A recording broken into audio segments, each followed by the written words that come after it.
Good morning, everyone. Welcome back to my channel.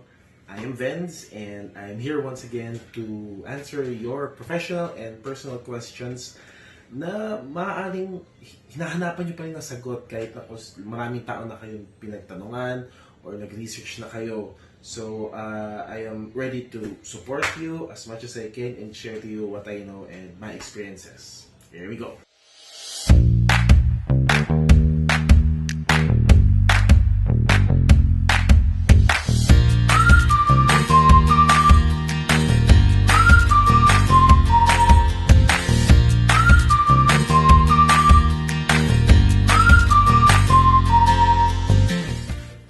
So, one of the challenges that I had nung nagsisimula talaga ako professionally is yung belief system ko na I'm not a salesperson. So, I have this feeling na hindi ko kayang kumausap sa tao or kung kumausap man ako, hindi ko kayang magbenta or mag-discuss sa client kung paano isang trabaho or magkano yung project or anything related sa work. So, feeling ko kaya ko magkwento pero not at that level.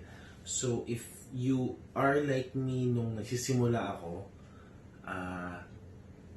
I believe there is hope as long as we practice different skills and understand how it is to really relate with people, especially with our clients. And what I want to share to you today are 3 tips on how to have that confidence when speaking to your clients. So the first thing that you need to remember para mas maging confident tayo pag kumakausap ng client is that you need to make a good impression. How do you do that? There are lots of ways para maging maganda yung first impression mo with your client. But ako personally and professionally, what I always remind myself is that I need to always be on time. That's really important. Bakit? Kasi if you do what you need to do and be on time every time, it shows that you respect the person you are talking to. So kung may meeting kayo for the first time or even after your first meeting, basta every time na mag-meet kayo at ang usapan nyo specific time, always be there. Much better if you can be there earlier than that. Bakit kailangan mas maaga? Para yung 1 hour before that you're supposed to meet up with the person, you can prepare, you can, calm down, relax, focus, collect yourself para pag dumating yung actual time for you to meet, ready ka na. So that's one of the benefits of being on time. Another aspect of engagement with your client para mas maganda yung first impression mo is of course how you present yourself. Yung pananamit mo. So kung if this is say a first meeting, so at least you can come in business attire, hindi ka naka-t-shirt or naka-short, of course. So, it's really how you present yourself. Maayos ang buhok mo or if hindi ka parang haggard na, puyat ka pupunta sa meeting. So, dapat talagang ready ka when you meet up. Para pag nakita ka niya, alam niya agad na, okay, itong tao to mukhang professional. Also, kapag nakipag-meet up ka ng maayos talaga yung damit mo and how you presented yourself, alam mo sa sarili mo na ready ka, magiging mas confident ka dahil ang suot mo talaga bihis na bihis ka eh. So, hindi ka pwede kikilos ng hindi tugma dun sa how you presented yourself. So, once na nakabihis ka na, automatic yun na yung posture mo, mas gaganda. Tapos yung kilos mo, very decisive, very assertive. At kada galaw mo talaga makikita niya na this person is really professional and okay kausap. And that would boost your confidence as well. Alright. The second tip that I want to share para mas maging confident ka in dealing with a client is all about listening. One of the things that I do when I'm speaking with a client is to be genuinely interested with the person. So, what does this do? When you listen to a client and talagang everything that he or she is saying, pinakikinggan mo, you are creating this good relationship with them right away. You're building that rapport na it's very important para mas maging maganda at mas maging productive yung discussion nyo about the business at hand. So, how do you do it? Of course, aside from the listening part, yung para talagang mapakita mo or mas maging engaged ka with your discussion with your client is that you ask. For example, your client was a little bit late with your meeting, then pagdating niya, nandun ka na, ready ka na. Siya medyo nagre-rush na konti. So pagdating niya doon, sabi niya, I'm sorry, I'm late kasi yung anak ko nagkasakit and I have to take care of my kid. Tapos, nahirapan kasi akong pakainin at hindi ko siya agad maiwan, etc. etc. So, you, as the person na naghihintay and you want to engage with your client, so you can ask some questions about what happened kasi siya naman nag-open up at the same time, you wanted to be, create that, you need to be more engaged and create that relationship. So, you can, yung small talk lang, like, ano nangyari? Bakit, ano yung sakit niya? Or maybe you can ask, siya ba yung bunso mo kaya kailangan mo siya i-alagaan, etc.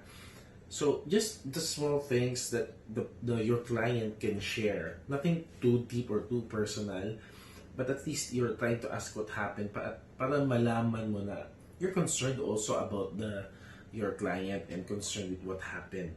So, itong concern na to, makikita siya ng client mo as something na it's more like a sign of trust kasi you're trying to be open with the person at the same time he or she could also be open with you with those little things.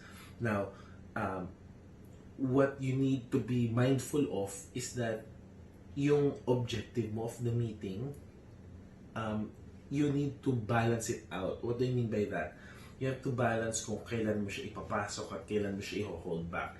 Hindi kasi pwedeng pagdating ng client mo, talagang kausapin mo na siya agad about the business pagdating niya.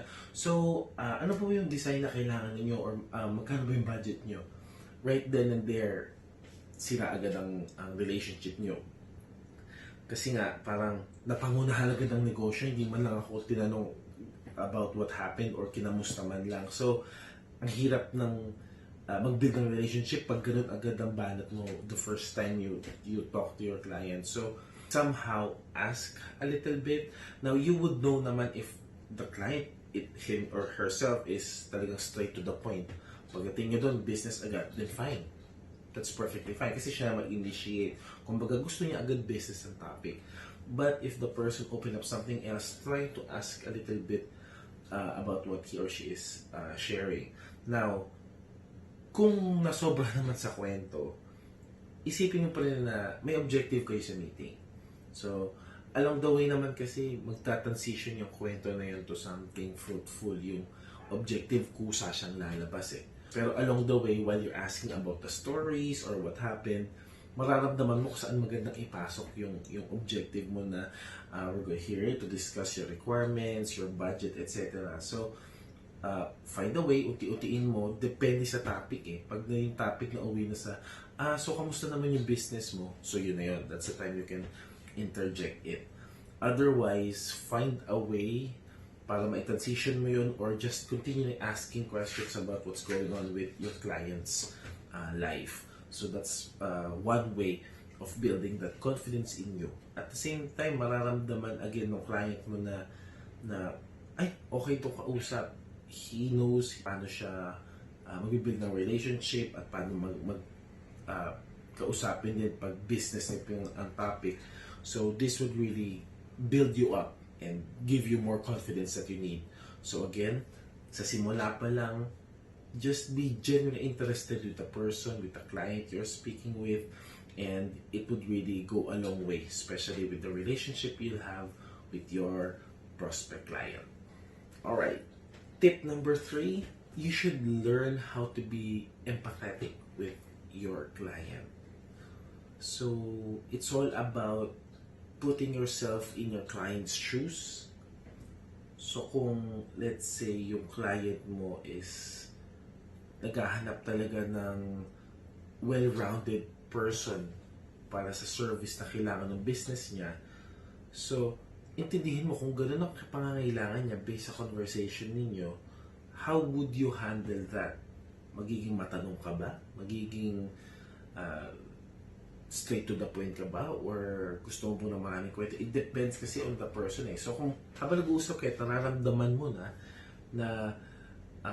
yung ano yung mga stories and challenges behind whatever your client is sharing, isipin mo na kung ako nasa lugar niya, ano yung gusto kong marinig. So, kung gusto niya ng very supportive na tao, yun ang ibibigay mo ngayon. Just remember na yung kausap mo kasi ay tao. Minsan kasi nakakalimutan natin na ay, tao pa rin kausap ko. Akala ko parang it's all about the business, na makina itong kausap ko. Definitely not. So, if ang kausap mo is someone na talagang maraming requirements dahil sa business, isipin mo pa rin at the back of all of those requirements, meron din siyang fear, meron siyang mga personal challenges, maaaring nakikiramdam lang din siya sa'yo kung anong klase ka rin tao.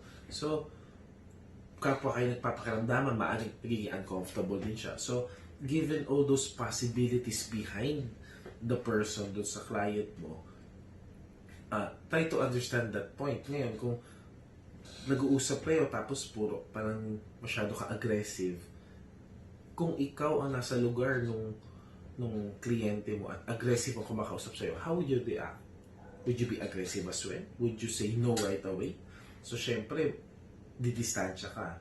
So, kung ganun yung ikaw mismo, yun magiging reaction mo kung ikaw ang nasa lugar niya, you can adjust accordingly. So you can be a little bit friendlier or mas maging makwento ka naman on your end para mas maging comfortable siya. Then tsaka ka papasok with the requirements that you have din naman on your end as a consultant or a freelancer or whatever it is that you do. So isipin natin lagi kung ano yung sitwasyon ng kausap natin para makadiskarte tayo kung ano pwede natin gawin. And from that, mas magkakaroon ka ng connection and it follows, you'll be more comfortable and more confident in talking to this client.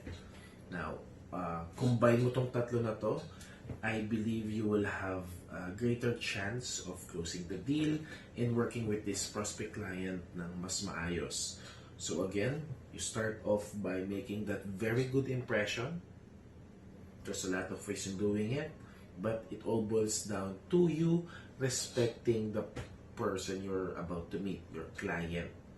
Pangalawa, be genuinely interested. Ask questions, and then just listen to what he or she is saying, then react accordingly. Then pangatlo, be empathetic.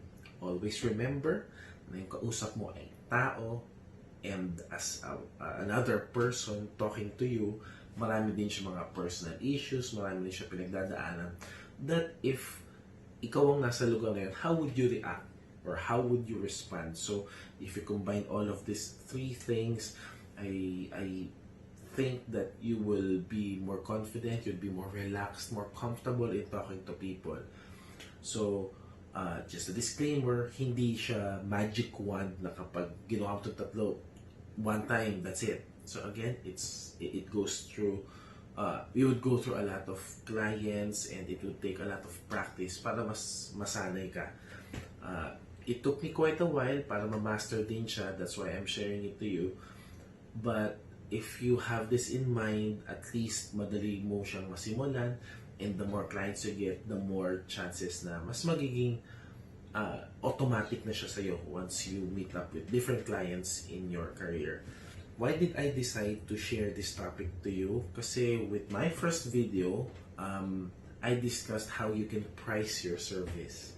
Now, the first step or tip na sinabi ko doon is for you to ask the requirements of your clients. Hindi lang siya basta magtanong, be specific around it. Now, it's all about talking to another person. So, kung hindi ka pa masyadong confident na tanongin at alamin yung lahat ng requirements, medyo magkaka-problem ka to price your service. So, that's why I decided na create this video to help you out and be more confident in asking your client what they would need. So, once na confident ka na, malalaman mo ngayon kung ano yung mga requirements niya or mas maitatanong mo siya ng maayos kasi may relationship na kayo through these 3 tips na shinare ko eh.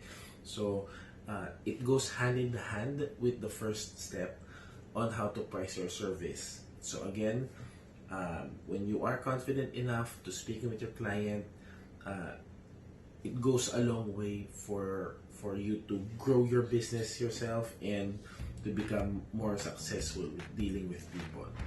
So thank you for watching. Leave a comment, and if you have questions around what I've shared today, I'll try my best to answer them, and I hope to see you in my next video. Peace out.